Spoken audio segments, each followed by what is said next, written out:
আসসালামু আলাইকুম বন্ধুরা, আজকের ভিডিওটা একটু স্পেশাল। শুক্রবার আমরা গিয়েছিলাম ঐতিহাসিক সোনা মসজিদে, কারণ একটাই, আমার ছোট ভাতিজার ভাত মুখে দেওয়ার জন্য। পুরো জার্নি, বাসের মজা আর রাস্তার সুন্দর ভিউ আর শেষে পিকনিক, সব কিছু থাকছে এই ভিডিওতে। দেখার জন্য আমন্ত্রিত রইল, আর সবাই ভিডিওটা লাস্ট পর্যন্ত দেখবেন। তো গাইস, একটা হাস্যকর বিষয় কি বা দুঃখের বিষয়, দুইটাই এক কথাই। কেননা আমরা লাস্ট ফিনিশিংয়ে আসছিলাম, ওই জন্য মনে করেন যে বাসের প্রথমত ভিউ নিতে পারি নাই। তো যাই হোক, ওই কথা আর না বলি। তো সকালে বাসে করে রওনা দিলাম। বাসের ভেতরে শুরু হয়ে গেল আনন্দ। কেউ গান লাচছে, কেউ হাতাহাতি দিচ্ছে, বা এক কথাতে সবাই মনে করেন যে বাসে একটু মজা বা অন্যরকম বিষয়গুলো নিচ্ছে, ঠিক আছে? তো আপনারা তো বুঝেনি। তো আমরা সবাই ডান্স করতে করতে যাচ্ছি। এই রকম আনন্দের যাত্রা হলে রাস্তা যে কখন শেষ হয়ে যায় বোঝা যায় না। হাসি, ডান্স, গ্রুপ সেলফি, ভয়েস, বাসের ভেতরে এই মুহূর্তগুলো আসলে সবচেয়ে দামি। চারিদিকে শুধু হাসি আর আনন্দ। ভাতিজাও খুব খুশি, সবাই ওকে কোলে নিচ্ছে, আদর করছে। এই স্মৃতিগুলোই পড়ে জীবনে গল্প হয়ে থাকে। তো একটা বিষয় কি গাইস, মনে করেন যে দাদারা খুবই আনন্দ আর খুবই মনে করেন যে এনজয় করছে বাসের ভেতরে।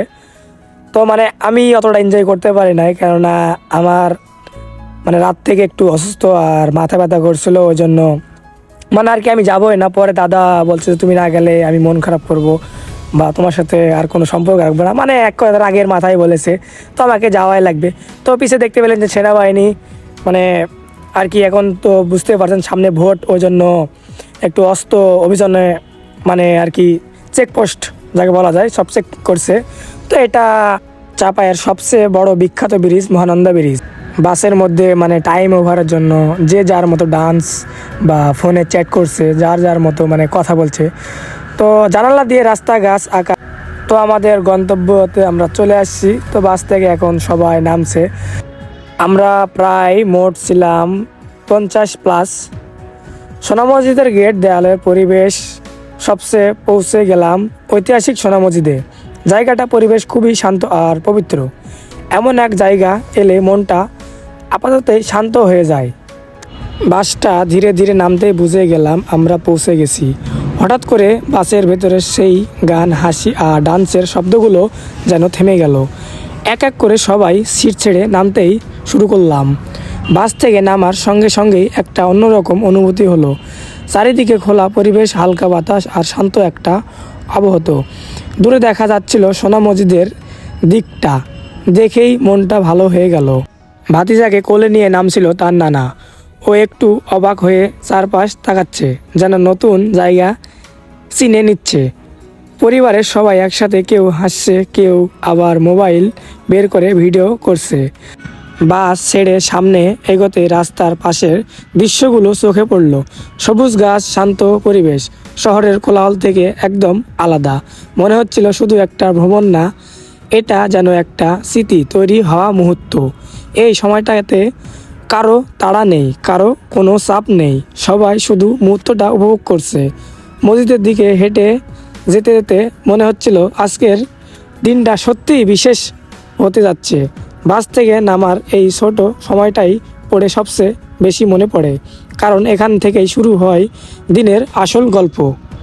সোনা মসজিদের ভেতরে ঢুকতেই মনে হলো এই জায়গাটা শুধু ইট পাথর নয়, এটা ইতিহাস আর নীরবতার একটা জীবন্ত সাক্ষী। চারিপাশে একটা গভীর শান্ত ভাব, যেটা মনে অন্যরকম অনুভূতি এনে দেয়।